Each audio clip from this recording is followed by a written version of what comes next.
नमस्कार मित्रांनो, मी प्राध्यापक कमलसिंग क्षत्रिय। आज आम्ही रापापूर चौघर येथून तळोदा तालुक्यातील प्रसिद्ध असलेल्या शिग्गरच्या स्वस्त आंब्याच्या यात्रेला निघालो आहोत। माझ्याबरोबर माझे मित्रमंडळ doctor Shri Shinde, Bhupendra sir, Rakesh doctor, doctor हे आम्ही सर्व बरीचशी डॉक्टर मंडळी आम्ही निघालेलो आहोत।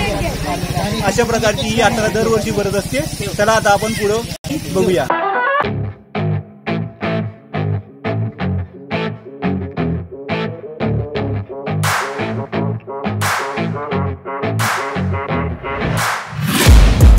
Taking shots at the enemy, I'm gonna make it to the top, leave a legacy. If I got something to say, you better let me speak. Turn it up a new degree, bitch, you ain't seen anything. I pop off with the new rock, electronic, blow the sonic roof up. I'm too honest when I take a few shots. They're too toxic, need to take a new song. You cannot save me, 'cause I don't need saving. It's everything I've been chasing, all here for the taking. Don't wanna test your luck with me, I think I've had enough disease. I'm sick of all the bad thoughts, people who are half-nots. You are not as tough as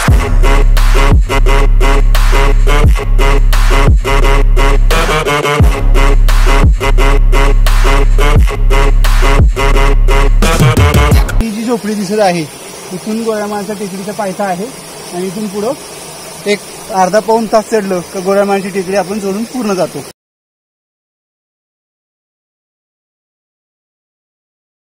या ठिकाणाहून गोळ्यामाळचा पायथा लागतो आणि इथून वरची टेकडी जाते, त्याला गोळ्यामाळची टेकडी असं म्हणतात।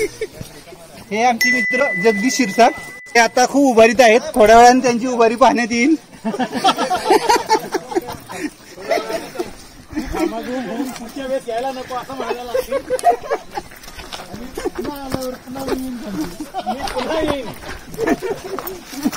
पुन्हा येईल असं करत करत त्यांनी चालला आहे। स्वामी दादा कसं वाटतंय? साई ओम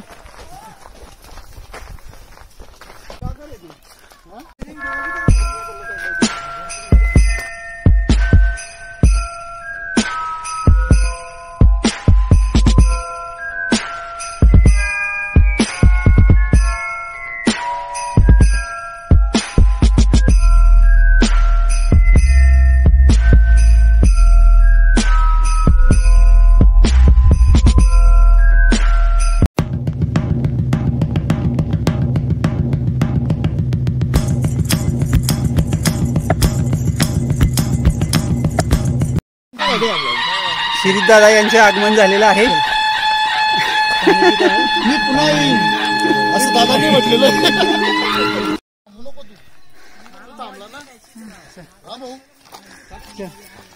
घामाने डबडबलेले चेहरे आपण पाहू शकतो। चलते रहो, चलते रहो।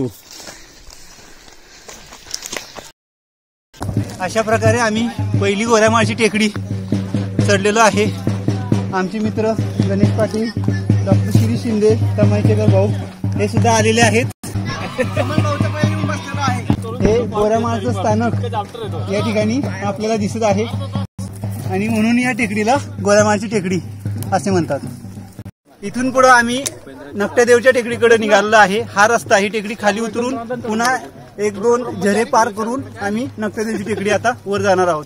ठिकाणी आपण जे पाहत आहोत हे आमचे पारंपरिक डफ आणि हे डफ वाजवणारी लोक आपण या ठिकाणी पाहू शकतो। या अश्वत्थामाच्या यात्रेला दरवर्षी पारंपरिक अशा पद्धतीने डफ वाजवत नाचत गाजत लोक यात्रेला जात असतात।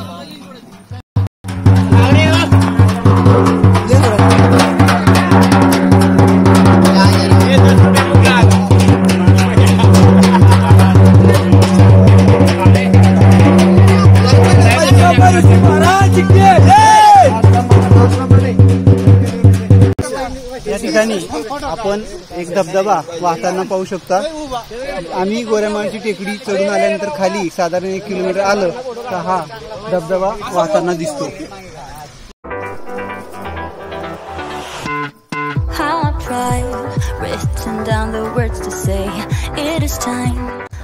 ही जी मध्ये सेंटरला दिसत आहे ही नकट्या देवीची टेकडी आणि या ठिकाणी आता आम्ही जाणार आहोत. तर मित्रांनो, आता रात्र झालेली आहे आणि आता आम्ही पुढे निघालेलो आहे. आमची पप्पा मागून येत आहे आणि मी पुढे जात आहे.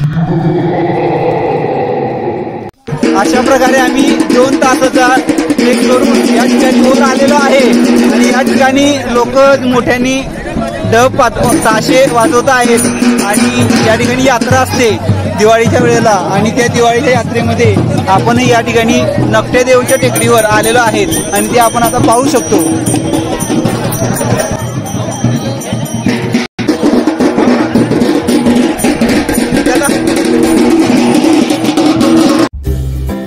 या ठिकाणी आम्ही आता जुना स्तंभा म्हणून जे ठिकाण आहे त्या ठिकाणी आलेलो आहे. काल संध्याकाळी आम्ही जवळजवळ 4 ते 5 तास प्रवास करून इथं आलो आणि रात्री एका आश्रमशाळेमध्ये मुक्काम केला आणि आता सकाळी आम्ही वर आपण दिसत आहे या वरच्या टेकडीवर खालून रस्ता आहे, चालत चालत जाऊन वर शिखरावर जाणार आहे आणि हे जे शिखर दिसतंय लाईटवालं त्यालाच अश्वत्थामाचे शिखर किंवा शिखरची टेकडी असे म्हणतात.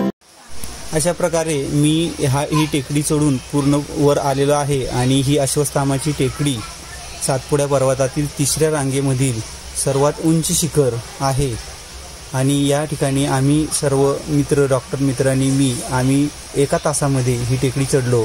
आता हे सूर्योदयाचे दृश्य आपल्याला पाहायला मिळत आहे. अतिशय विहंगम असे सूर्योदयाचे दृश्य या ठिकाणी आपल्याला दिसत आहे आणि या सूर्योदयाला आपण नमन करून या ठिकाणी इथून पुढं आम्ही जातो आणि इथं खाली जो दिसत आहे ह्याला डुगडुग्या पत्थर असं म्हणतात. या डुगडुग्या पत्थरच्या तिथं हा जो दिसतो आहे पॉईंट, या ठिकाणी अतिशय मोठा दगड आहे आणि त्या दगडातून एका वेळेला एकच मनुष्य पुढे जाऊ शकतो आणि म्हणून त्याला डुगडुग्या पत्थर असे म्हणू शकतात. आणि त्याच्याच पुढे गेलो का मामा आणि भाचा असे ही 2 डोंगर आपल्याला दिसतात आणि म्हणून या ठिकाणी मामा भाचे येत नाही. आणि इथून पुढं आपण चालत गेलो की 3 ते 4 तासामध्ये देव नदी येते आणि मग तिथून पुढं चांदसैली आणि कोठार असं पुढं जातो आपण. महाभारतात ज्या वेळेला पांडव आणि कौरवांच्या युद्धामध्ये सर्व कौरव मारले गेले त्यावेळेला रागाने अश्वत्थामाने पांडवांच्या मुलांना पांडव समजून ठार केले. त्यावेळी श्रीकृष्णाने त्याच्या डोक्यावरील मणी काढून त्याला शाप दिला की तू तुझ्या डोक्यावरील जखमीसाठी या सातपुड्याच्या पर्वतरांगेमध्ये तेल मागत फिरशील, अशी या ठिकाणी आख्यायिका आहे.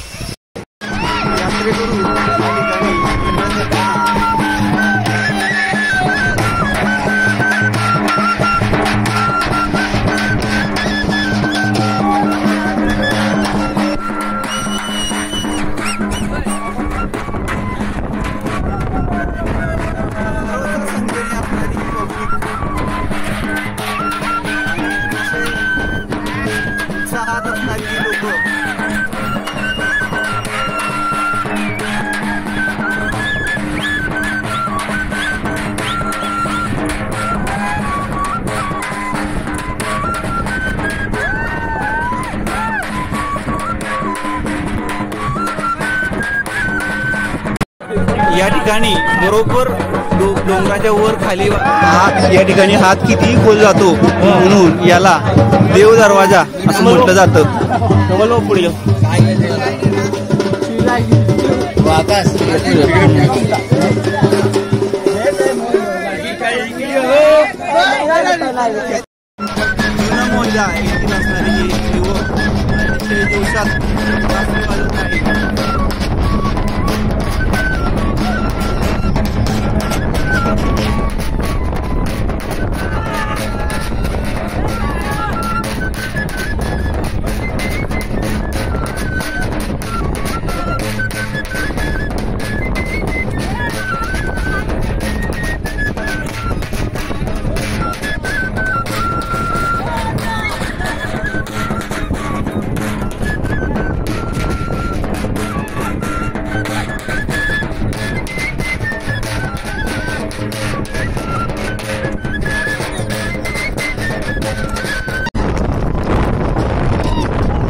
या ठिकाणी नाश्ता, चहा आणि पोहे वगैरे याची सोय या ठिकाणी केलेली असते. छोट्या छोट्या झोपड्या टाकून या लोकांनी आपल्याला नाश्ता, चहा वगैरे देण्याची व्यवस्था या ठिकाणी एवढ्या वर उंचावरही केलेली आपण पाहू शकतो. 4000 फुटापेक्षा जास्त असणार हे उंचीचं डोंगर, साधारण 1300 ते 1400 मीटर उंची असणारा हा डोंगर. या डोंगरावर भाविक येत असतात.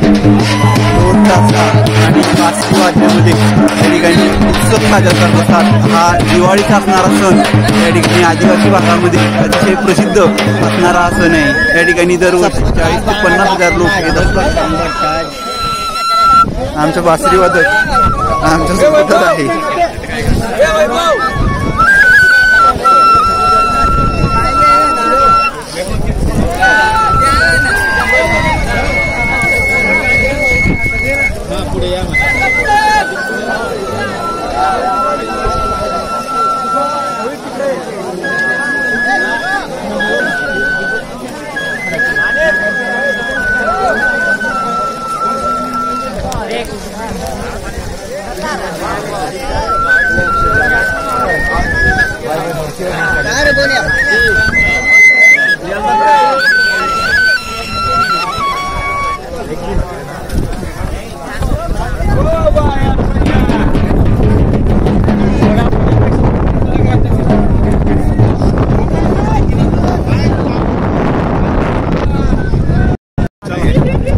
या ठिकाणी आम्ही सर्व मित्र आता परत आलेलो आहे.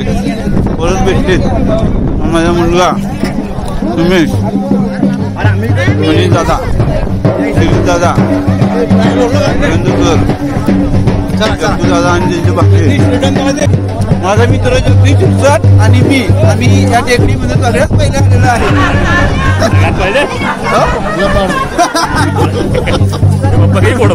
अरे मी तर पहिले आलोय ना.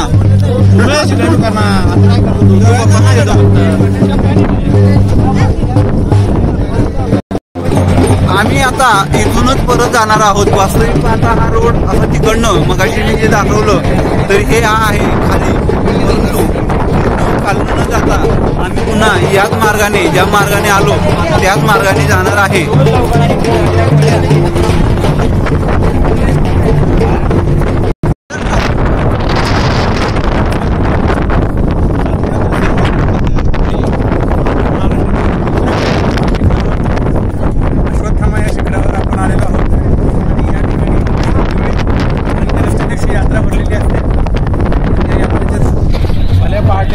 हजारो भाविक दर्शन घेतात आणि अतिशय रोमहर्षक अशा प्रकारचा हा ट्रेक आहे.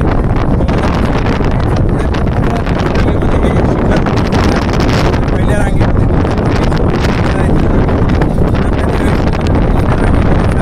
अश्वत्थामणी शिखर आहे आणि अशा प्रकारे ही अतिशय कठीण अशा प्रकारची यात्रा या भागातील लोकांचा श्रद्धेचा विषय आहे. थँक्यू, धन्यवाद.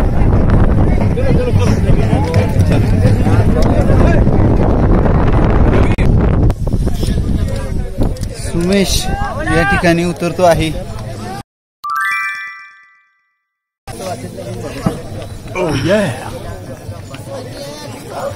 इथून पुन्हा उतरून खाली जाताना वाट जरा अवघड आहे आणि इथून जावं लागते.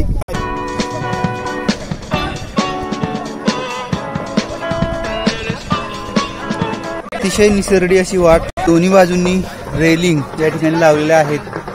पूर्वी अशा रेलिंग नव्हत्या. आम्ही ज्या वेळेला लहान होतो त्यावेळेला अशा प्रकारच्या रेलिंग नव्हत्या आणि अतिशय डेंजरस, धोकेदायक अशा याच्यातनं यायचो, परंतु कधीही कोणाचाही धोका झालेला नाही. मी, माझे मित्र, आमच्या जवळपास 30 ते 35 या ठिकाणी यात्रा झालेली आहे. पुन्हा विलेस ना मग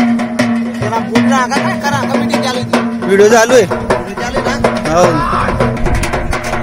अतिशय उत्साहात या ठिकाणी वाद्य वाजवताना, डब वाजवताना येथील पारंपरिक वाद्य डब आणि ताशा आणि बासरी.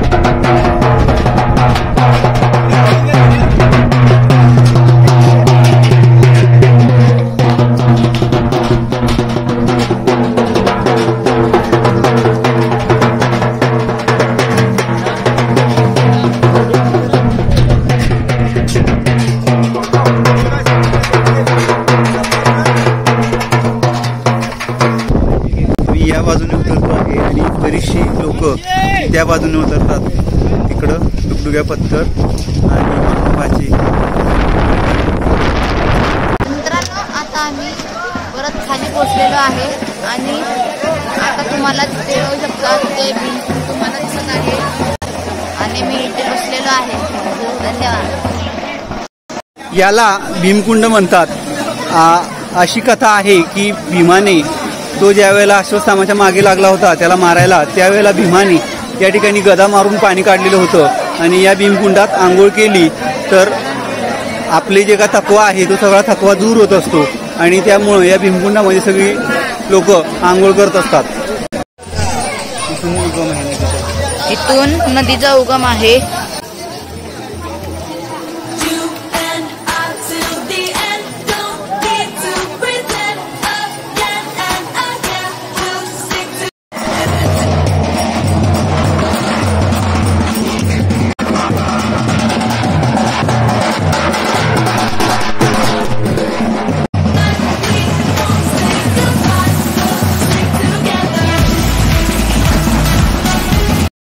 तर अशा प्रकारे आलेलो आहोत.